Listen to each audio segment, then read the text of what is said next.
أعوذ بالله من الشيطان الرجيم بسم الله الرحمن الرحيم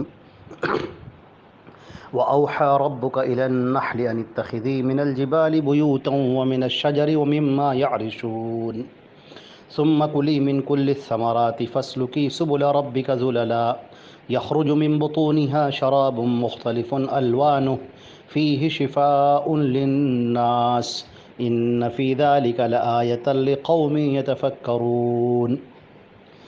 یہ سورۃ النحل کی آیت نمبر 68 اور 69 آپ کے سامنے پیش کی گئی ہے۔ ترجمہ یہ ہے، اور تیرے رب نے شہد کی مکھی کی طرف وحی کی کہ کچھ پہاڑوں میں سے گھر بنا اور کچھ درختوں میں سے اور کچھ اس میں سے جو لوگ چھپر بناتے ہیں۔ اللہ رب العزت نے یہاں پر اپنی کاریگری اور قدرت کا ایک اور اشارہ فرمایا ہے کہ اللہ رب العزت نے انسانوں کے لیے کس قدر انتظامات مہیا کر رکھے ہیں۔ جو لوگ آخرت پر یقین نہیں لاتے ہیں، اللہ پر یقین نہیں رکھتے ہیں، اللہ کی اتاری ہوئی شریعت پر یقین نہیں رکھتے ہیں، ان کو جان لینا چاہیے کہ اللہ نے یہ پوری دنیا انسانوں کے لیے بنائی ہے، اور انسانوں کو اس لیے پیدا کیا ہے تاکہ وہ اپنے اختیار سے اللہ کی فرما برداری کر سکیں، اس کی اطاعت کر سکیں۔ چنانچہ اللہ نے انسانوں کے لیے بہترین انتظامات فرمائے ہیں، یہاں تک کہ کوئی بھی شے ایسی نہیں ہے جس کو اللہ نے بیکار میں پیدا کیا ہو، جس کا کوئی مصرف نہ ہو۔ ایسی کوئی چیز نہیں، اللہ رب العزت نے اس پوری دنیا میں کوئی چیز ایسی نہیں بنائی ہے۔ اب اللہ رب العزت نے فرمایا کہ وَأَوْحَىٰ رَبُّكَ إِلَى النَّحْلِ، تمہارے رب نے نحل کی طرف وحی کی۔ دیکھیے، وحی کے دو معنی ہوتے ہیں۔ ایک وہ وحی کے معنی اشارے خفیہ کے آتے ہیں، لغوی معنی ہیں اس کے اشارے خفیہ، یعنی کوئی پوشیدہ بات کہنا۔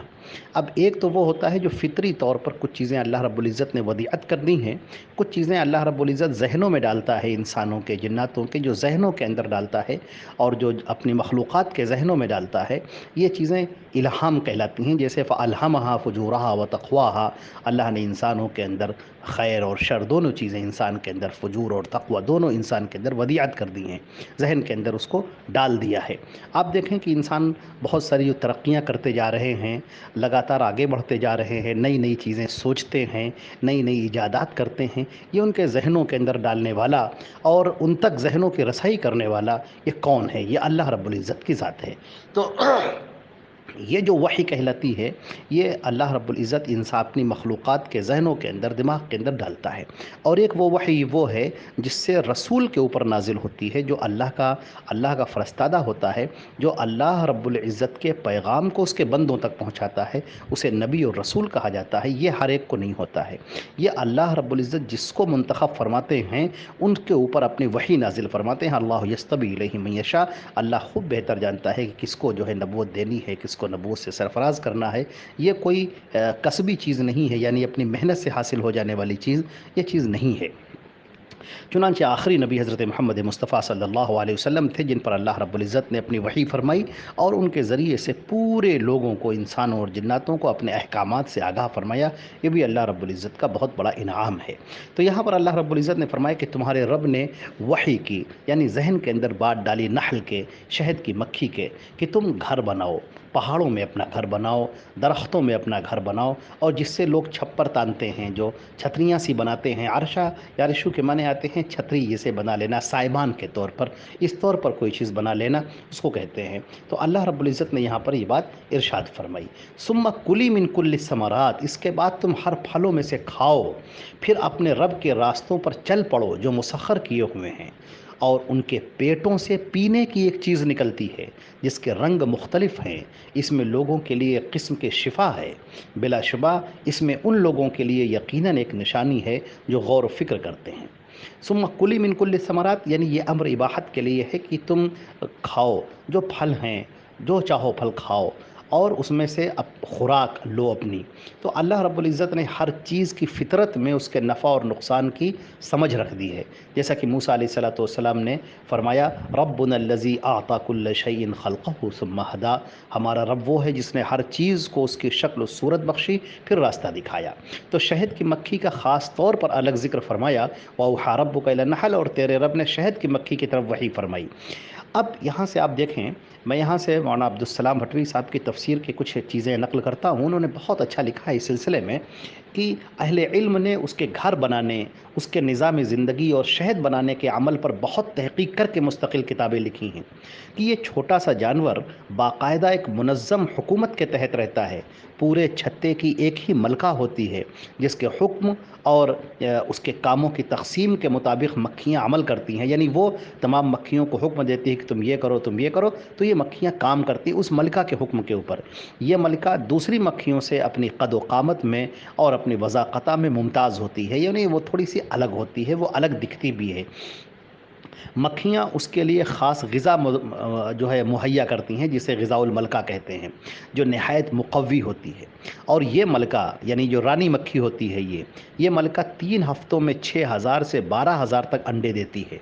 اس کے حکم اور فرائض کی تقسیم کے مطابق تمام مکھیاں الگ الگ کام سر انجام دیتی ہیں.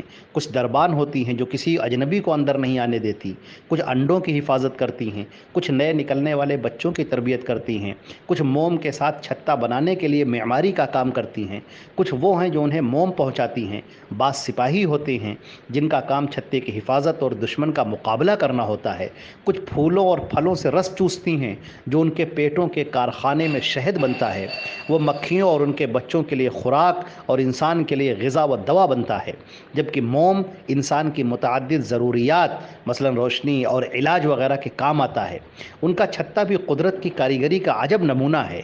ہر خانہ 6 اس کا ہوتا ہے، مسدس ہوتا ہے، یعنی اس میں 6 کونے سے ہوتے ہیں جو مکھی کے جسم کے عین مطابق گول اور لمبا ہوتا ہے.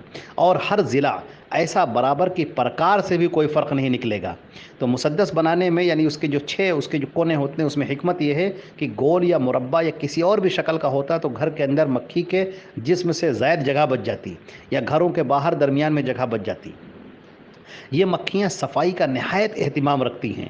اپنے فضلے یعنی جو پاخانہ وغیرہ ہوتا ہے اس کے لیے الگ جگہ مقرر کرتی ہیں. چھتے سے فضلہ ساتھ ہی باہر لے کر نکلتی ہیں. ہمیشہ صاف پانی پیتی ہیں. کوئی گندگی سے آلودہ مکھی آ جائے تو دربان جو مکھیاں ہیں وہ ان کو اندر نہیں جانے دیتی بلکہ انہیں مار دیا جاتا ہے. بیکار مکھیوں کو بھی قتل کر دیا جاتا ہے. اگر کوئی مکھی مر جائے تو فوراً اسے باہر پھینک دیا جاتا ہے. گرمی کی شدت سے شہد گرنے کا خطرہ ہو تو پروں سے ہوا دے کر اسے ٹھنڈا کرتی ہیں. ملکہ مکھی کے علاوہ کوئی اور ملکہ ظاہر ہو تو اسے قتل کر دیا جاتا ہے تاکہ نظام میں کوئی خرابی نہ ہو. جیسا کہ ایک خلیفہ کی موجودگی میں دوسرے دعوے دار کو قتل کرنے کا حکم ہے، مسلم شریف کے اندر ہے. تو غرض ایک منظم سلطنت ہے جو انسان کے فائدے کی خاطر مصروف عمل ہے. تو اللہ رب العزت نے یہاں پر کیا بہترین اور عمدہ نظام بیان فرمایا ہے کہ یہ جو مکھیاں ہیں گھر بنانے کے بعد شہد بنانے والی مکھیاں دن کو نکلتی ہیں، پھولوں پھلوں کی تلاش میں بہت دور تک نکل جاتی ہیں، پھر پیٹ میں پھلوں کا رس اور پاؤں میں موم کا مادہ لے کر دن بھر میں کئی چکر اپنے گھر کی طرف لگاتی ہیں. رات کو دوبارہ اپنے چھتے میں واپس آ جاتی ہیں.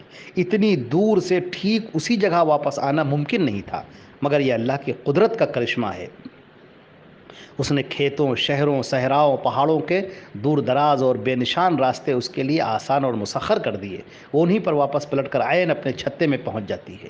تو اب آپ دیکھیں کہ اچھا اس کے علاوہ جو وہ شراب اس کے پیٹ سے جو شہد نکلتا ہے تو یہ جو شہد ہے یعنی مشروب ہے تو شہد ایک پینے کی چیز ہے، چاہے آپ خالص پئیں یا دودھ ملا کر پئیں.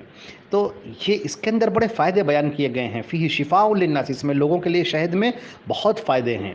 اور یہ پھلوں اور پھولوں، موسم اور علاقے کے لحاظ سے شہد مختلف رنگوں کا ہوتا ہے اور الگ الگ خاصیت کا حامل ہوتا ہے، اس کے ذائقے بھی الگ ہوتے ہیں.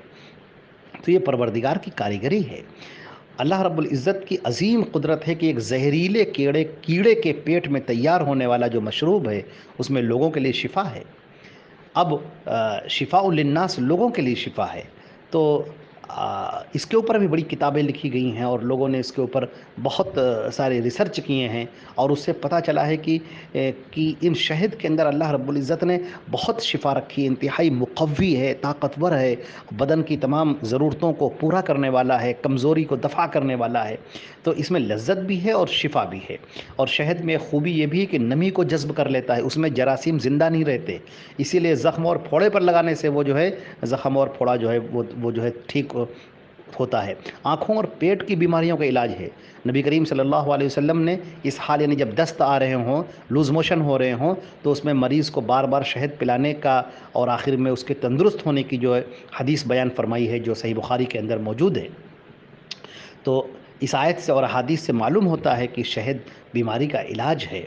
اب اور باقی چیزیں جو استعمال جو ہیں وہ تجربے سے اور تحقیق سے آتے ہیں، اور اس سلسلے میں ہمارے اطباء کو محنت کرنے کی ضرورت ہے، حکماء کو اس کے اوپر اور فوائد لکھیں، انشاءاللہ اس کے اور زیادہ فوائد ظاہر ہوں گے۔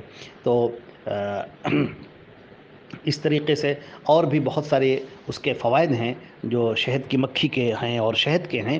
تو اب آپ دیکھیں کہ اللہ رب العزت نے یہ بیان فرمایا ہے کہ کس طریقے سے ہم نے تمہارے لیے یہ سارے سامان مہیا کیے ہیں۔ یہ جانوروں کا جو نظام ہے، یہ آسمان و زمین کا ہے، یہ ساری چیزیں ہم نے تمہارے لیے مہیا کر دی ہیں۔ تم اس نظام کو دیکھو، قدرت کو دیکھو، تمہیں یقین آ جائے گا کہ تمہارا خالق اور مالک وہ کس قدر قدرت والا ہے، کس قدر طاقت والا ہے، کس قدر اس کے اندر حکمت ہے، اور کس طرح وہ اپنے بندوں پر بے انتہا مہربان ہے۔ لہٰذا ہم لوگوں کو اسی کے حضور جھکنا چاہیے، اسی سے اپنی التجائیں کرنا چاہیے، اسی سے سب کچھ مانگنا چاہیے، اور اسی کے سامنے ہمیں مر کے حاضر ہونا ہے، اس کا خیال رکھنا چاہیے۔ اللہ رب العزت ہمیں اور آپ کو عمل کرنے والا بنائے۔ والسلام علیکم ورحمۃ اللہ وبرکاتہ۔